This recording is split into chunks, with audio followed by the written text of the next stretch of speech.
The following podcast is a W2M Network original production. Visit W2Mnet.com for all of our other great podcasts, plus news, reviews, articles, and opinions from the worlds of wrestling, video games, football, and entertainment. Hello and welcome to another Soccer to the Max. And it's been about an hour since the U.S. men's national team defeated Paraguay 1-0, 1-0, however you like to say it. Off a penalty put in by Bobby Wood, the foul actually caused by the Paraguay keeper on Tyler Adams. And, of course, I am not here by myself to talk about this game, NWSL Week 1, MLS Week 4 results, some Champions League changes, and the Christen Press drama has finally ended, so that's also good. Miss Rachael McKriger is here. Hello. And Mr. Erik Watkins as well. So is Free Tim Weah going to be a thing now? Weren't they saying it when he was on the pitch, too? Like, they just kept going, and I was like, why are you still chanting this? Because he will chant weird things all the time during soccer games. They were very alive in that stadium. I'll give them a lot of credit. The North Carolina fans were into it the whole time. So, proving, hey, MLS, maybe pay attention to North Carolina next time. Exactly. You think North Carolina in sports, you think two things, basketball and soccer. Well, football, too. The Panthers have been doing well recently. Look, the Panthers and Jaguars that came into the NFL the same time. There's been roller coasters on both ends. How many times have the Panthers made the Super Bowl again? Okay, so they have the decided advantage, thanks to Tennessee, but now is not the time to rub salt in old wounds, Sean. My point still stands. The Panthers also have the bigger bank that sponsors their stadium too. But so, that's neither here nor there. But still, my point in all this is that, hey, maybe North Carolina should be looking up at, they go to USL. Maybe you make some waves there, and who knows? But they do have an NWSL team at least, and they were up on form on their end. We'll talk about that in a little bit here. So, WakeMed Park, where the Courage do play. Lots of new faces, lots of faces you've seen before, but still youngsters. Man, I gotta say, Tyler Adams, Marky Delgado pairing, even though you've got basically two number 8s holding it down. Well, technically Adams, I guess, is a number 6, but anyway, they played really well, both of them. What'd you guys think? They really did, and like I was mentioning off air as we were going into the chat, that first half, especially including that Adams run, it was a lot more playing a bit better out of the back, holding it down, kind of really controlling the game and making Paraguay chase a little bit. And then as it got to the second half, when Paraguay was putting on more and more pressure trying to get that equalizer, we were able to, for the most part, lock down, which was very nice to see. I love watching Marky Delgado with Toronto FC, and I thought he was really solid tonight, and Tyler Adams was just everywhere, picking up, getting fouls drawn, and just setting up really good free kicks, and just he was great tonight. He was all over the place. Yeah, Adams was recovering well. I also got to give props to Will Trapp, who played very well against Miguel Almiron, who was super frustrated by the fact that he could get nothing going all night. This is what happens when you have exactly one guy that's dangerous on your team, as opposed to several guys that are dangerous on Atlanta. And you have to make that transition, and it's different playing for your international team is playing for... Obviously, you're playing with youngsters for Paraguay too. Miguel Almiron would be on the senior team if Paraguay was playing their major guys and, they were headed to the World Cup, but they're not, just like the U.S. So this is a very level playing field for both guys, or both teams. But Will Trapp was just great at holding his position, defending, keeping Almiron at bay. The team did a good job of keeping him at bay for the most part, except for some bad deflections or whatnot. The one where he had the shot right there in front that got blocked, that was about the closest thing he got. I think Kenny's safe. Should be commended for just being adventurous, really. He had some crazy moves in the second half that got him some nasty fouls, but for the most part in the first half it was him and Jorge Villafania doing everything going forward. They couldn't generate anything until the penalty, but they were making sure that Paraguay couldn't do anything on the other end because they were constantly bombarding them. That's the only thing is Villafania was a starter for the national team when you had the major guys, and he was, he had his spots where he played well and spots where he didn't. He played really well in this game, at least for the first half. And then, the thing with him is he's so good at crossing. Mm-hmm. Like his crosses were just on point the whole night. That's something that I noticed. I don't think he sent a bad cross in. Yeah, he also didn't have to worry about somebody getting behind him, right? Because Almiron wasn't on that side, so he could go forward a lot more. That's where his problem has been, is getting back defending. So luckily for him, he didn't have to worry about that in this game. But I agree with you though. He put in some crosses. The problem was there was nobody there to pick him up. I think it got to the point to where we were great on the wings, but as the game developed, Paraguay was forcing us to play on the wings. As you say, great crosses, no one across too, because we couldn't get that pressure up the middle, especially going into that attacking third. It was just going wide, and Paraguay was just able to contain. Well, I also think that lovely saying that Erik says all the time is very appropriate here, because Bobby Wood plays better with... We need two strikers. He plays better with someone else up front with him. Oh, I thought we were going with mailman. Sadly, I don't think we have a U.S. New Zealander, so... That would be so awesome, though. Come on. It would be awesome, but if you think about it, would you really want that kind of power in my hands? Everybody would zoom into the cameras and see this one guy dressed in a postal service uniform with a mail bag, waving envelopes in the air. Oh my god! You got the hair out, everything. Of course, although it would be hard to clean under the hat, but I'd make it work. I think we would be able to point you out really well, though. True, very true. You're like, hey, there's Erik. Let's all get excited. Let's cheer for that. Just like, I am a literal mailman. So, I can't wait till we have a mailman chant in the crowd and be like, yep, Erik started that entire thing. Of course. Granted, you just see me again. The envelopes in both hands, just kind of riling everybody up.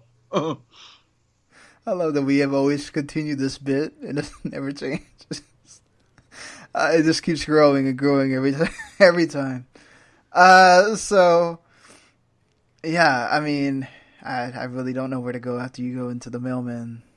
I felt like Bobby Wood is certainly still somewhere else, if we want to put that lightly. He's not played for his club team, and he has not scored well until he hit the penalty. So maybe that starts something for him going back. But yeah, he's not a guy that plays well up front by himself.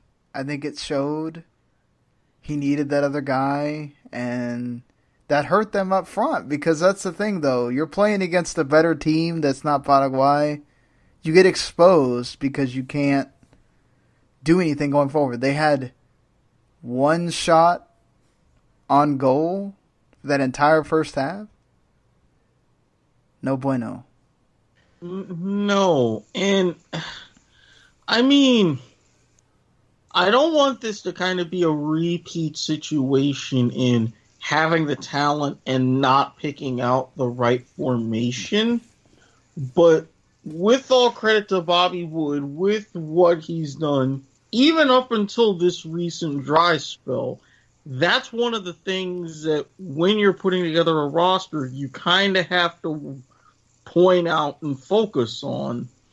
So instead of just almost in like a 4-5-1 or whatever you want to call it, to where it's all on him, no, you work and you develop partnerships and see, okay, he works well with this guy, doesn't work with this. This causes issues, this works wonders.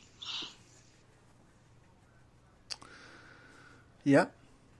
And I mean, if you think about it, I'm looking at this wonderful idea put in by Paul Carr, showing everywhere that the U.S. made passes.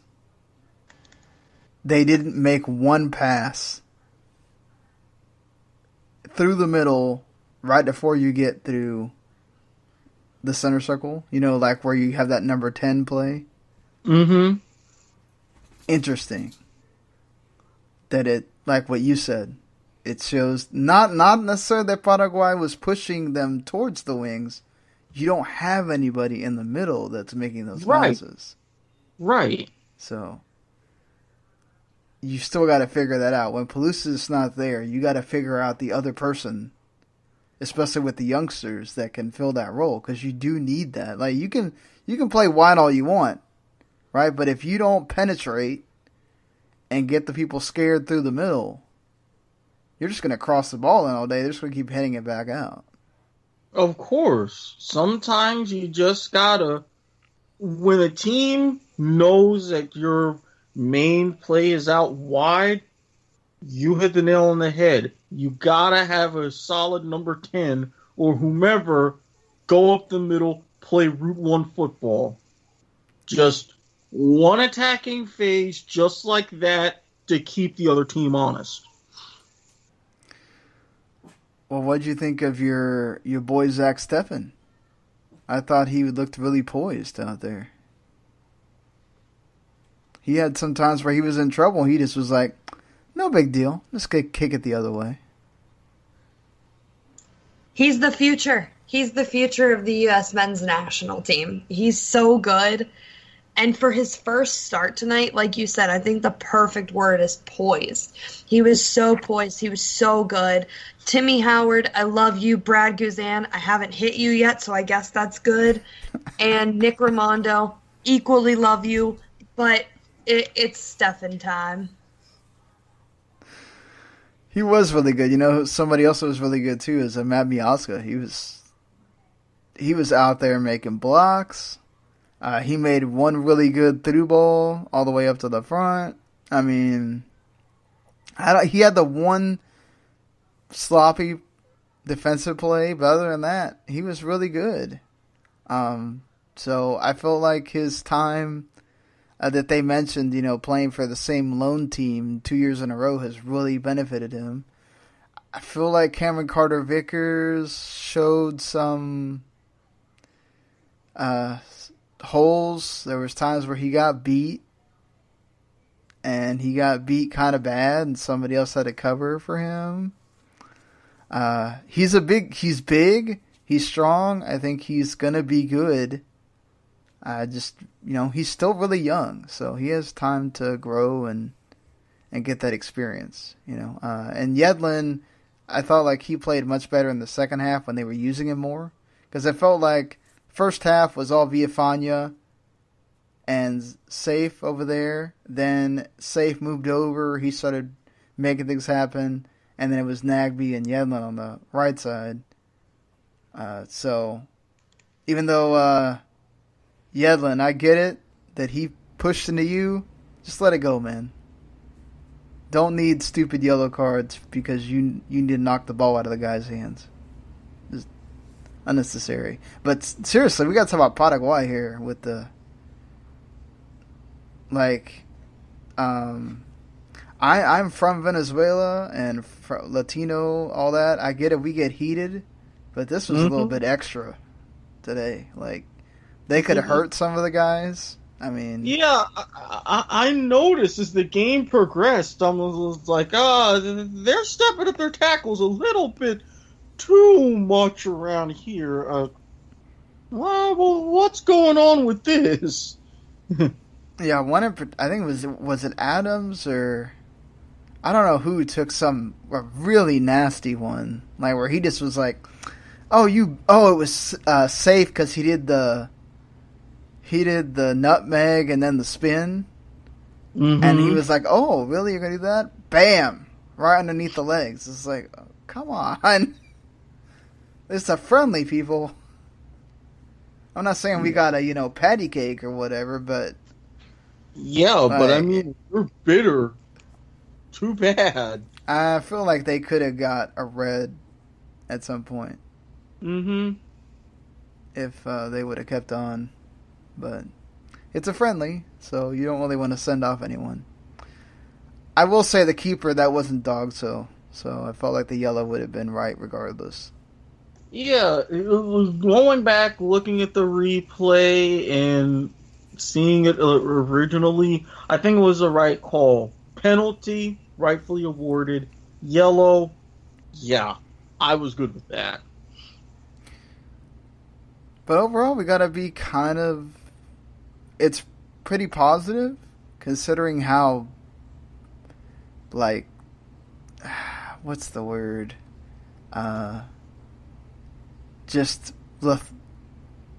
Paraguay had no ideas for a lot of that Clueless? game. Yeah, clueless.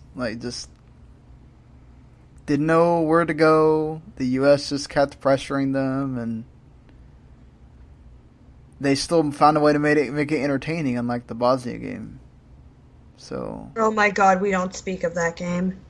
Oh God, that game was awful. But overall, you feel like we should be positive going into whatever the next friendly is? I think so. I think I would like to see a little bit more of the, not really older players. I'm not saying bring back, Clint Dempsey, but I don't think, Michael Bradley's out of the frame. I don't think Jeff Cameron's out of the frame. I'd like to see them back. I'd like to see, God forbid he gets injured again, I'd love to see Aaron Johansson. Maybe we just don't need to speak of him every time we say something he's getting injured. So, poor guy. I mean, with all of this, I'm encouraged.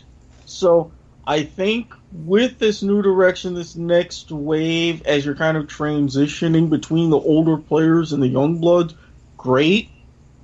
But as an extra perk, this just shows, and they mentioned this during the broadcast, our youth development system is just fine. U17s, U20s, it's great. We're producing more quality players. Olympic teams? Poke. Come on now.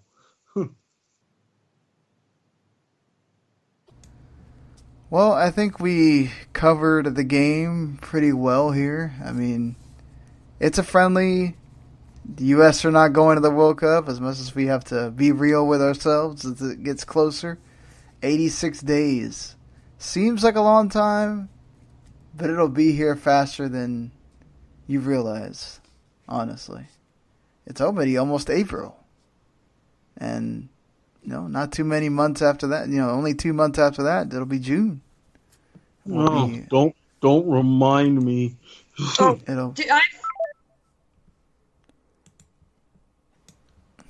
Well, your computer's being evil, Rachel. It cut you off. What were you going to say? I was just going to say that I have 47 more days till graduation. I mean, does it really not want me to graduate? I'm sure it knows. It knows of the future beyond graduation. Maybe it doesn't want you to somehow end up like me. It says, I will make you buy a new one, whether you want to or not. You use all that graduation present money on something new. Because I'm going to crap out on you. Isn't that how it always works? Right when you need it the most. Bam, there it goes. So, there was a NWSL Week 1 that happened over the weekend. And Rachel had some great recaps for you to read on Last Word on Soccer, so go make sure you check those out. I don't feel like we need to go game by game as we would if we would have done the show on Sunday. Apologize for that. Things kind of happened, and we just said, well, let's just wait till after the U.S. men's game, and we'll do this. But, Houston played without Christen Press, and now we know she will not play for Houston at all. She's going back to Sweden for Gothenburg, where it's been, 6 years since she was there the first time. And Houston almost got out of there with a win. But listen, let's take a backtrack for a minute. Everyone on Twitter, everyone is just saying, oh, wow, Houston actually looks really good. Like, maybe Vera Pauw knew what she was doing. Hold on. Wait. Take a step back. Houston looked good because half of Chicago's team was injured. They were without Julie Ertz. They were without Sam Kerr. I think they were without 3 other people. So, yeah, you're going to look good against a team that doesn't have a lot of their stars. So back up, take a minute, and realize what product you're seeing on the pitch before you say anything. Even then, Chicago was able to tie it up at the end after you're leading for, 50 minutes? And you can't get the job done to hold on to the lead. Chicago does avoid their 3rd straight opening game defeat. So that's a plus for them without missing some players. I mean, I think you still have to take it as a positive for Vera Pauw. You still got the point. But, man, you would have really loved to have those 3 points at home. And at the death, it gets taken away. I don't know. I feel like it's more like a steal for Chicago. It's definitely a bigger boost to Chicago saying that, okay, even without our best, our most dynamic players, we can still find a way to eke out a point. And for the first game of the season, you can only imagine what that's going to do confidence-wise when they get Ertz back, when they get Sam Kerr, when they're really firing on all cylinders. Yeah, they're going to be one of the interesting teams, like we talked about in the preview. I mean, there's a lot of teams with a lot of stars, but they're going to be an interesting one because they still have to gel, which they haven't been able to do because they're not all going to play together for a little bit. But still got to take positive. I think it's still impressive for Houston to come out and hold the lead for as long as they did, regardless of who they're playing out there.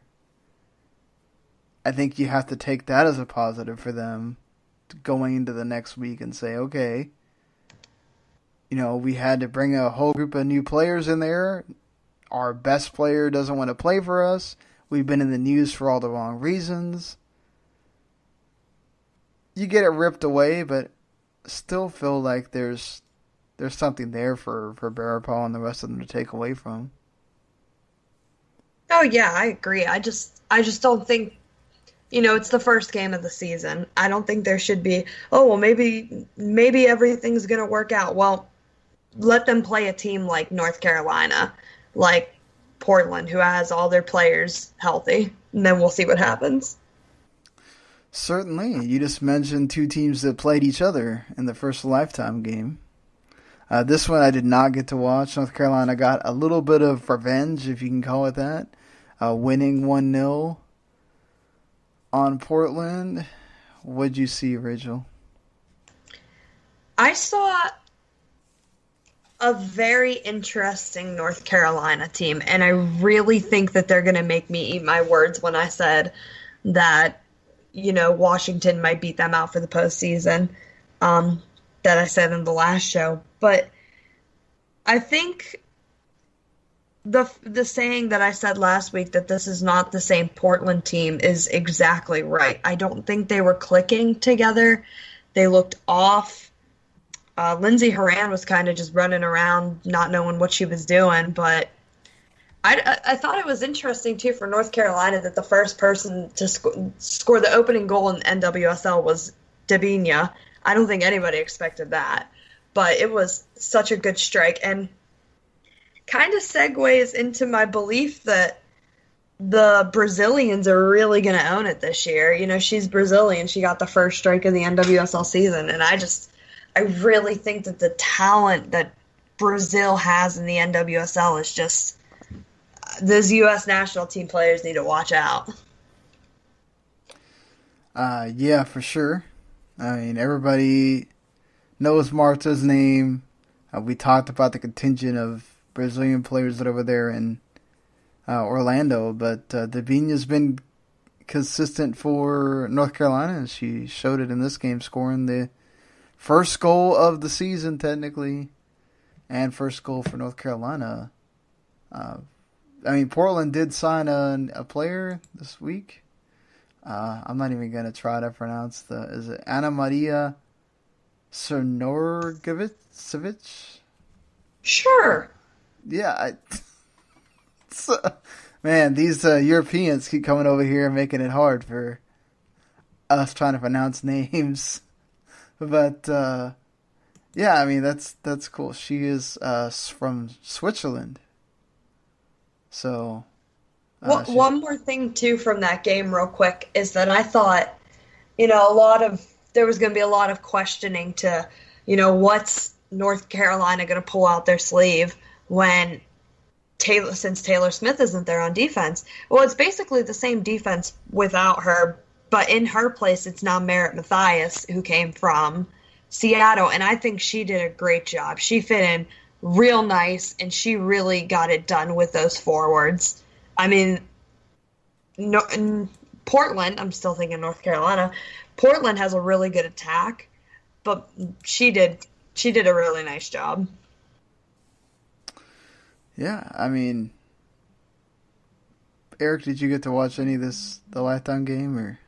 Unfortunately, no. I was on babysitting duty and then tutoring, which stranger adventure. So unfortunately, I did happen to miss that one. As far as her name, all right, she's Croatian. Ana Maria Crnogorcevic. The official pronunciation man of the podcast, Eric, letting us know how it's done. See, we need Eric for many reasons on this show. When we can't say something, Eric lets us know. She did win UEFA Women's Champions League in 2015, so bringing some big experience. There to Portland, which nobody has a lot of experience anyway, so go Thorns. Maybe she will come in and score some goals. Oh, for this them. is interesting. Something they were lacking in the first game, at least. As well, so the Orlando Pride played the debuting Utah Royals FC, and a little bit of controversy in this one. No VAR for NWSL, of course. No. And some people were asking for it.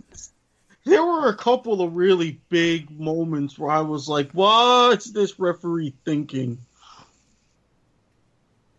What happened, guys?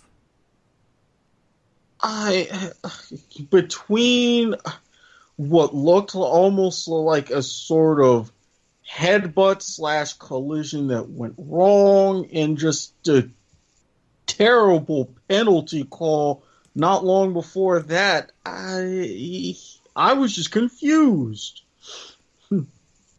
Yeah, So that Becky Sauerbrunn call for that penalty was just ridiculous. It hit off her face, yet they were trying to claim a handball. And Laura Harvey was not a happy camper afterwards. So was it something where the referee could have messed up, or just they did mess up? Time. Could have and pretty much did.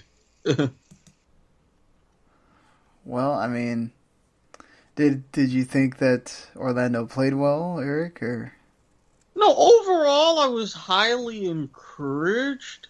Especially, I really wish Wogagu could have been able to finish off her chance because she made a great run to set that up. But we showed a lot of very good flashes. It wasn't just Marta, so I was encouraged all around. I mean, Pollyanna was one of their best in that one, too. She was so good. And I like Sydney LaRue, I do, but I like Ugaba, whatever, how do you say her name? Yeah, her. I like her so much better. so there is a referee pool of reporter questions on the penalty, and he says that he didn't ask an assistant referee because he had clear vision of the incident, and confirms that Becky had her arms raised in an unnatural position. And then he gave her the yellow card because it's a handball. Interesting.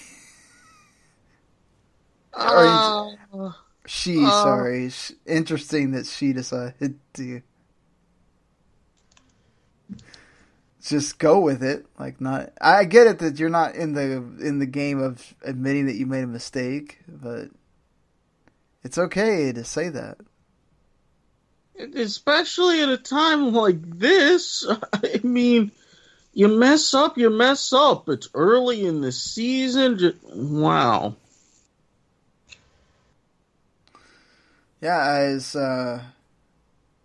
Alex Morgan, have they officially said she had a concussion, or? They said she's day-to-day with a concussion. Ooh, well, let's hope she can be back by next week. But we'll see. It's always sad to see one of those happen, those big collisions. So what do you think of Utah in their first official game? I love Gunny. I love Gunny John's daughter. She's so awesome. I had a feeling in the back of my mind that she was going to get the first Utah Royals goal. You know, she's the Icelandic player. She came over here for her first NWSL season. And I just loved her. She can do no wrong in my eyes. She got the official NWSL goal of the week. So, awesome for her as well on the first one. Anybody else stand out from Utah? Abby Smith in goal was pretty good. I'm glad they picked her over Nicole Barnhart. See, already making right calls, and Rachel's eyes goes a long way. This is very true. Yeah, so two teams that looking to be at the top, playing like it, hard-fought game. Bad call may have decided things, but I'm sure this won't be the only game where we're talking about a bad call deciding something. Hopefully not too many of those. But you do have to wonder, with, U.S. Soccer Federation being involved with the NWSL here, why are you not trying to develop a system with VAR for an NWSL? But maybe that'll come in time, at least. One at this point can only hope. Especially Laura Harvey. Yeah, I'm sure she's sitting there wishing right now that was the case. 9,000 in that stadium for Orlando, so pretty decent turnout. Whereas the later game for Seattle and Washington, which was probably the most entertaining game of the week, only had 3,000 there in Medicine Park, but Megan Rapinoe put on a show. Let me tell you, in this game. Again. Oh my God. In the first half, they didn't know. Washington had no idea what they were supposed to do with Megan Rapinoe. They were not defending her at all. She was just had freedom over there to do whatever she wanted. I don't know how many times she took the ball from someone. A lot. Yeah, a lot. She got the awesome free kick goal as well. Just total Megan Rapinoe effort there. And Jodie Taylor, of course, scored the second goal that allowed Seattle to hold on. Second half, much different though. They finally got their footing. The putting Joanna Lohman in was really good for the Spirit. They finally seemed to have a rhythm going.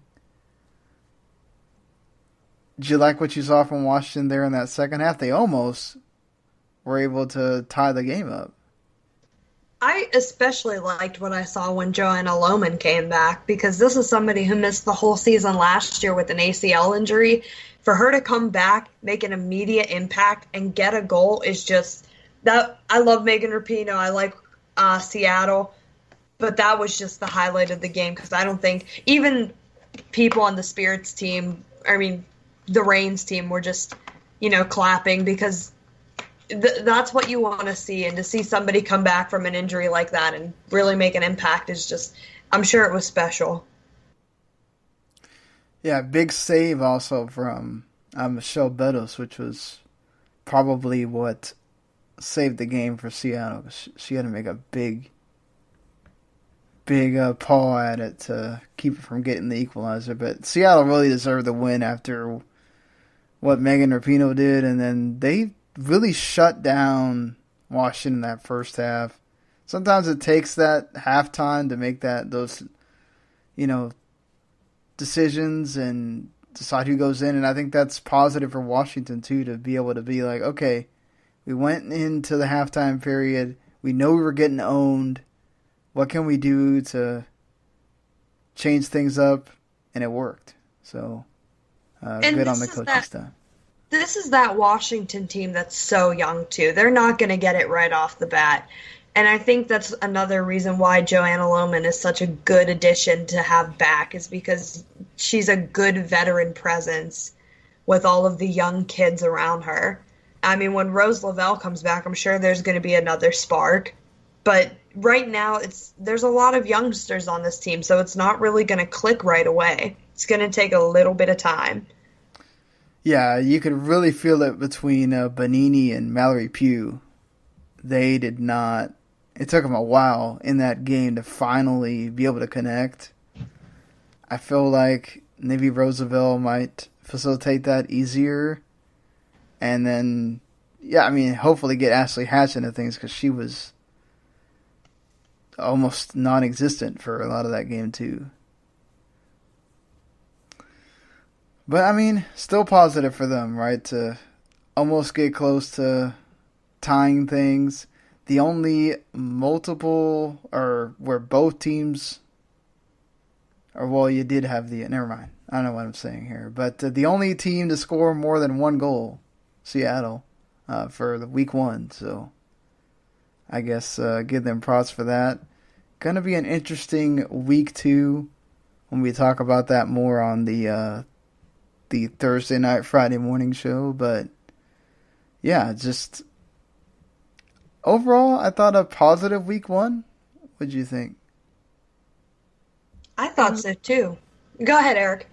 No, I was just going to say it was a very good introductory week to the season. I thought it was good too. I thought there was, you had your really good storylines with, Joanna Lohman coming back. You have the anticipation for Vera Pauw just to see what she was going to do was just through the roof. I thought it was, aside from the referee in the Utah match, I thought it was a solid week 1. Yeah, now Houston knows there's no Christen Press, so you have that going forward. Forward for the team. You know who you got, and the drama can be behind them. At least you hope, anyway. Yeah, well, somebody should tell them that they don't get her rights. Yeah, that's interesting too, right? Because if she doesn't come back until the summer, she would be free to go anywhere, including technically she could sign with Barcelona, and then they could loan her out to LA. And they could actually circumvent the whole rights thing. So, Houston, I'm sorry, but you're probably not going to wind up back with her. Just let you know. Build and move on. And, next week they start a day earlier. They go Friday, Saturday because of Easter being on Sunday. So, now that I remember that myself, thanks, Rachael, for telling me. So. And I'm not even Christian, I'm Jewish. Stuff that stinks, we have the first 2 games going on at the same time thing next week, too. With later this week with Sky Blue getting to debut against North Carolina, and then Washington Orlando being the Lifetime game. So some double screen watching going to be going on there. Oh, of course. Why not? I mean, I get it. It's Easter weekend. You want to give people some time to go be with the family and all that stuff. Plus, they get the international break afterwards too. So, not to mention some good April Fool's pranks. I hope we get some of those on Twitter from the official accounts. We need April Fool's NWSL pranks. Come on, people. Let's make it happen. Come on now. So I mean, what? Like, I know you called it, Rachael, but right decision in the end for Christen Press. Just go to Sweden and. Oh yeah, when you have a bunch of offers on the table, because somebody said there were like 4 teams. Somebody tweeted that out. If you have those options, you take it. You can play there for your 3 months, go to another fancy team like PSG or Chelsea or Arsenal or even Barcelona and just go overseas. Because I'm on the Jurgen Klinsmann mindset still that you need to go overseas to play. And I don't know why she thought she was going to get that trade so late at the end of the season. But no, I think going to Sweden was the right call. Think so, Eric? I really do. I mean, there were a lot of powers that be. Plus, even if she'd gotten what she wanted, she got the trade, that would have set a very dangerous precedent, and it would have created a lot more drama as the season progressed, regardless of how she was actually doing on the pitch. So you just take a little bit of an L, take your better offer, play back in Sweden for a while, and then see how it goes as the summer progresses and as next year rolls around. Yeah, I agree. I mean, this just gives her opportunity. I mean, if she plays well, this means she can go on to one of the better teams in Europe and keep making that name, or she can perhaps do the circumvention and go to Barcelona and then wind up at LA where she wants to be. So, and be the face of that franchise, I guess, because she might be one of the first players signed for that new team if it comes to pass. Speaking of the new team, the Utah Royals got a big local TV deal. This is where, having the MLS connection helps because Real Salt Lake, Real Monarchs are broadcast on KMYU, a broadcast TV station, and also on a digital station. And 18 of their games, the ones that are not on Lifetime, are going to get broadcast on that station this year. So that's pretty cool for the league. This not just for the league saying, hey, we've got networks and we're getting local deals. This is also big for just the team and really for Salt Lake City. You get more exposure and more settling yourself as a bit of a soccer town and a sports town. This could mean big things. I know for some other leagues that are starting up, they're going to be looking around and announcing cities. It's like cities, and it's like, hey, these teams are really making headway. We've got some well-run organizations already securing deals. They're making a lot of good moves. Yeah, I think it's certainly a positive. Hopefully, we see more teams do this, and we get like MLS has. At least all the teams have local TV deals at some point.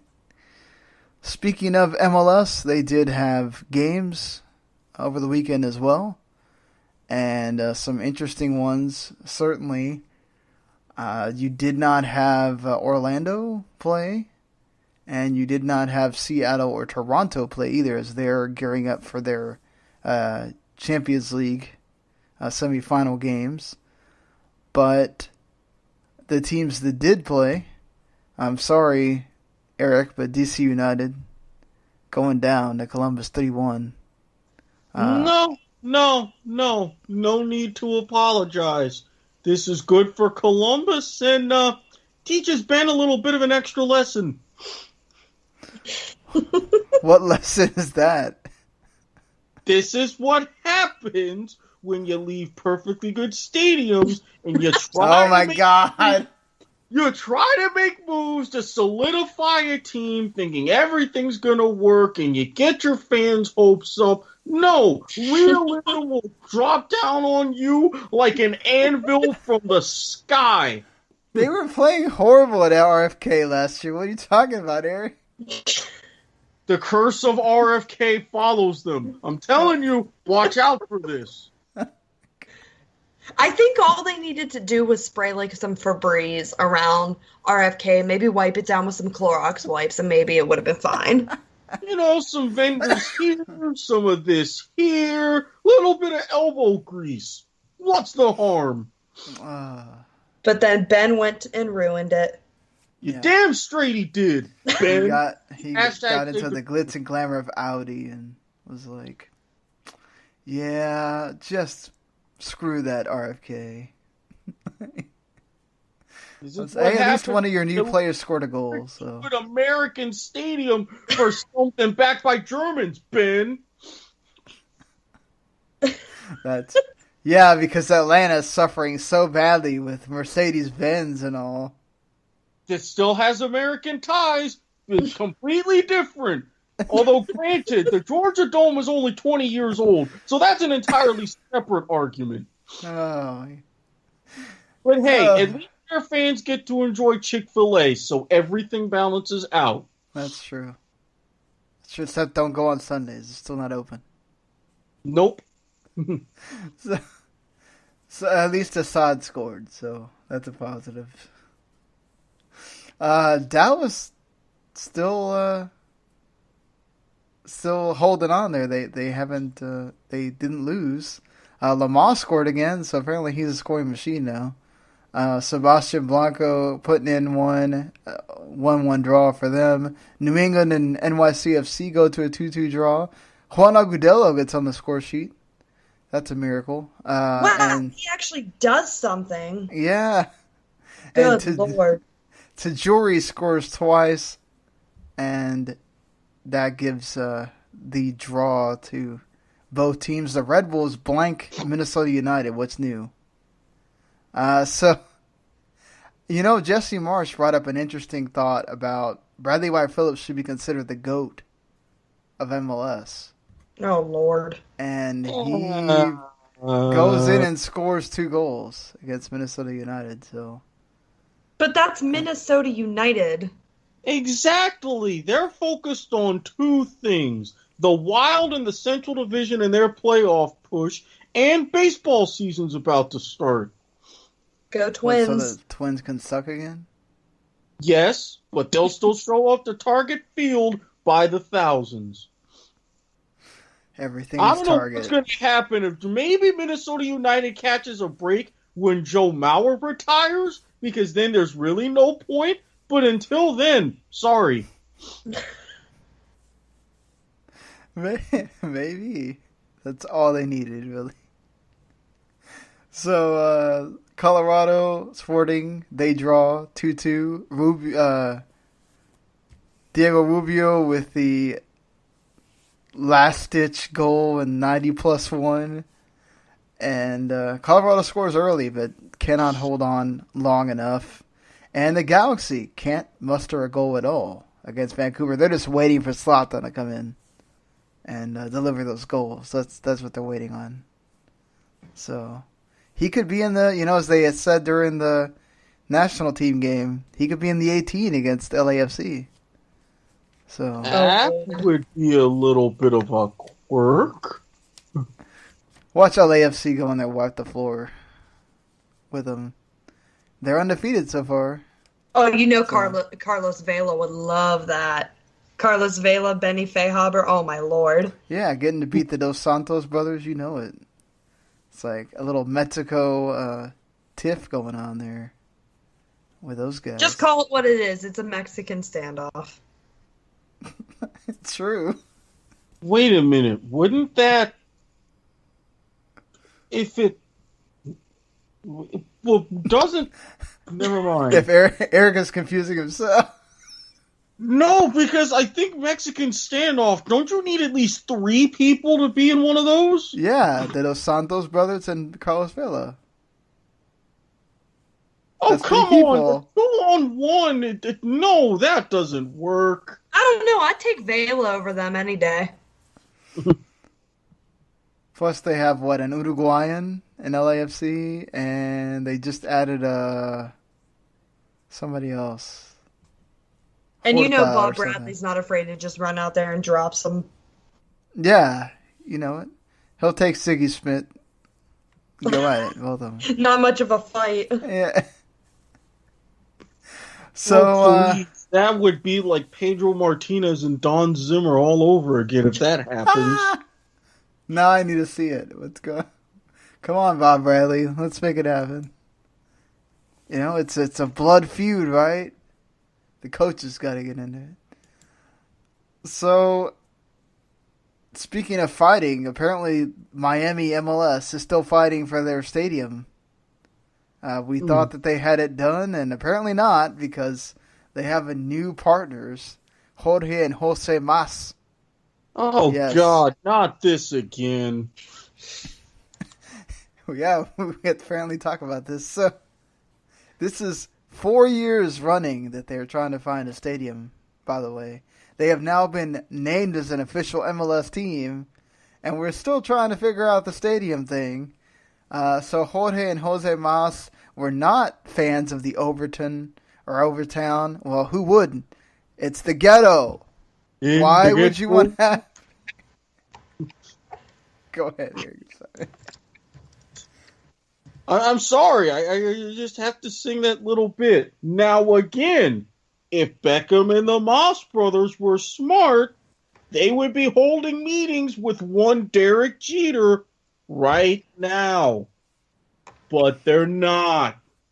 I would just like to steal Erik's little phrase and just say, this is why you don't pull the trigger on naming MLS teams, Don.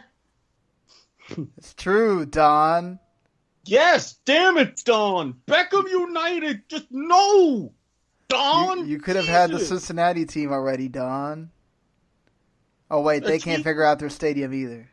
Hey, no, Don. You're passing up a perfectly good opportunity to have the Kentucky Buckets for Beckham United. Oh, God, how is that going back to this Don?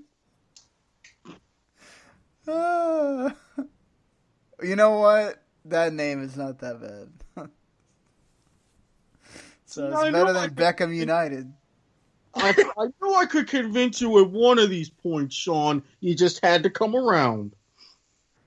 So let's go over the possible. So you still got the Overtown possibility, right? They paid $19 million for 6 acres, and they have an option for 3 more acres of $9 million, which is still in that stupid lawsuit that the guy filed for no reason whatsoever. And then you have now a possible site on the Maurice Golf Course near the Miami International Airport. Oh, man. I don't know that I want anything near the airport, but okay. Hialeah Park and Casino. Definitely don't want a stadium in Hialeah.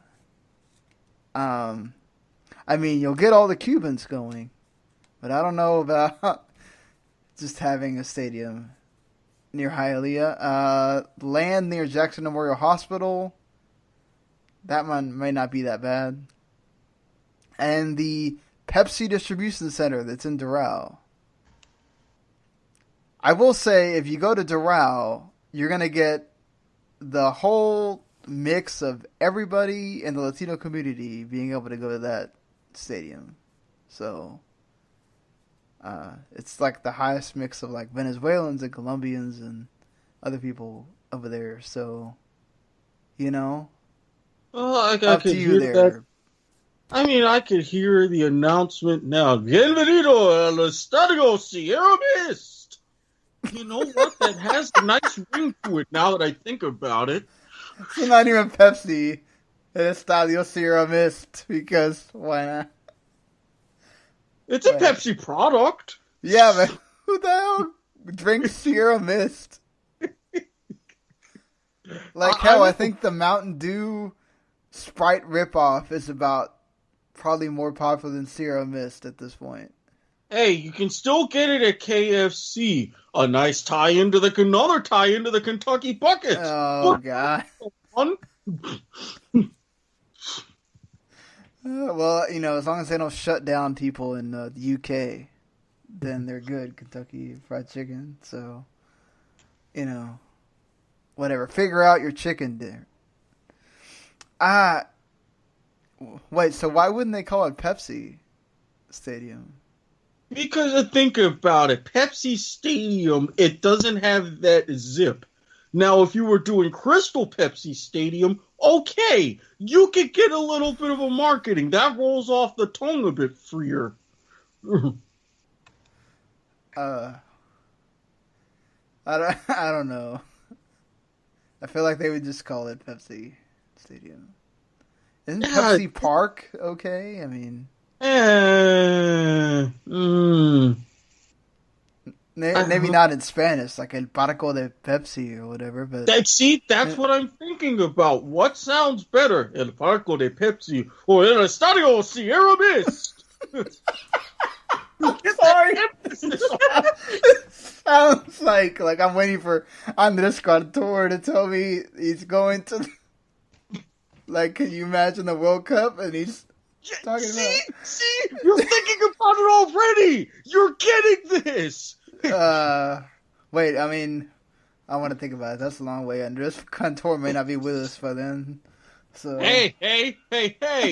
I will send him vitamins, nutrients, and everything to make sure he survives if I have to. So he can yell goal for 20 minutes. Exactly. I'll send him some super beets and then send him some tea with honey. Drink this, then drink this. You'll be okay. I used to have that as my cell phone ringer for a while when I was in college. Everybody hated me. It's like, imagine if you were trying to sleep, you were not sleeping after hearing that ringtone. Like, woof. Sean, I would have kicked your ass. Especially because, he goes on for like 5 minutes doing it. So, could you imagine him just doing that over and over? But yeah. So, I don't know. Just pick a stadium, damn it. No. I'm tired of talking about the stadium. I want to talk about them making the damn team. I want to talk about the expansion draft with Miami. I want to get excited about going to the dang stadium and watching games. I don't want to talk about the stadium for another year. Just pick exactly. a damn side. Just say to hell with it. Throw a little extra coin in Derek Jeter's pocket. No, I don't want them playing in the baseball field. For God's sakes. Oh, wow. So you'll have a gigantic team that's pretty much a stadium that's a barnyard animal where you're not going to have a meaningful game there for months on end. Really? It's not nobody's fault the Marlins suck, okay?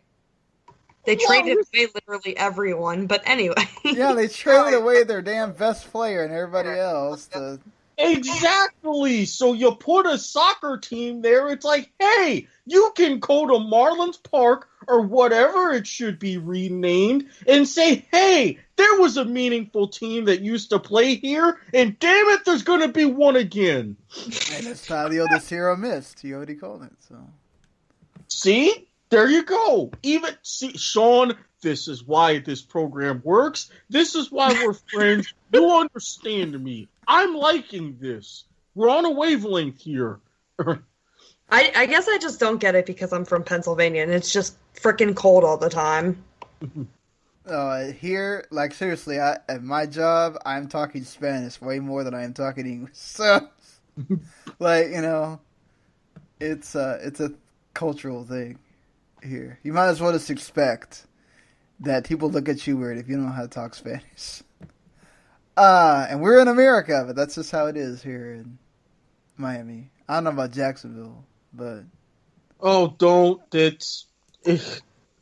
remember, the nickname for Jacksonville is South Georgia. I'm going to leave it at that. Okay. Georgia. So, in sad news for Columbus, because there's something going on in Austin. Looks like Precourt and his sport ventures might have actually gotten some headway on a stadium, maybe. So last time we talked about the McCalla Place and how it was a former, dump site? And the city council approved investigating it in order to see if it was fit for having a stadium there. Now, wait a minute.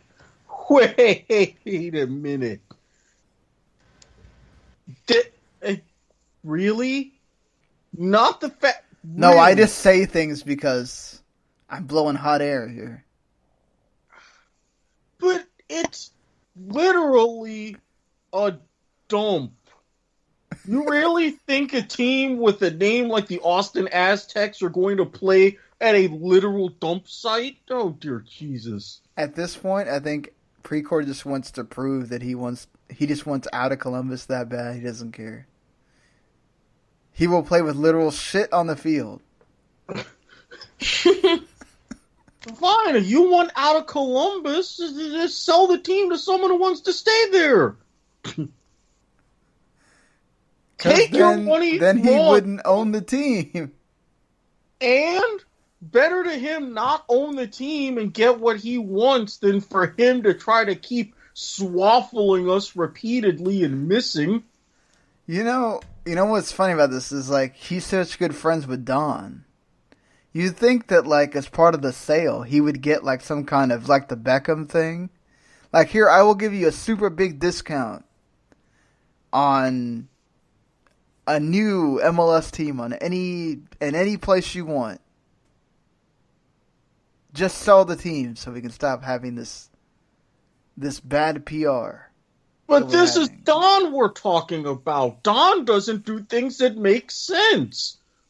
Don loves grabbing headlines for all the wrong reasons. Don't be like Don. What the hell? That worked way too well. Oh my god. I don't even know if I can keep going after that. I think that's a great place to just... That's too great. We can talk about Champions League next week. That's just too good. I can't go anymore. Fair enough. So, keep learning how to not be like Don by listening to us. Every time we have a show, the best way to do that is by subscribing to Soccer to the Max. And you can listen to us not only as part of the WTO Network. We're on iTunes, we're on Stitcher, we're on iHeartRadio, Spreaker, every other place that you can find podcasts, including Last Word Radio. Just go search Last Word Radio, and you'll see us there as well. Of course, that's part of Last Word on Soccer and the whole Last Word on Sports place. And make sure you check out Rachel's articles and everybody else's articles over there on Last Word on Soccer. And yeah, make sure you check out WTONet.com as well. And until Friday morning, we'll see you later, everybody. Peace. Hasta la vista. El Estadio Sierra Mist. Remember. The following podcast is a W2M Network original production. Visit W2Mnet.com for all of our other great podcasts, plus news, reviews, articles, and opinions from the worlds of wrestling, video games, football, and entertainment.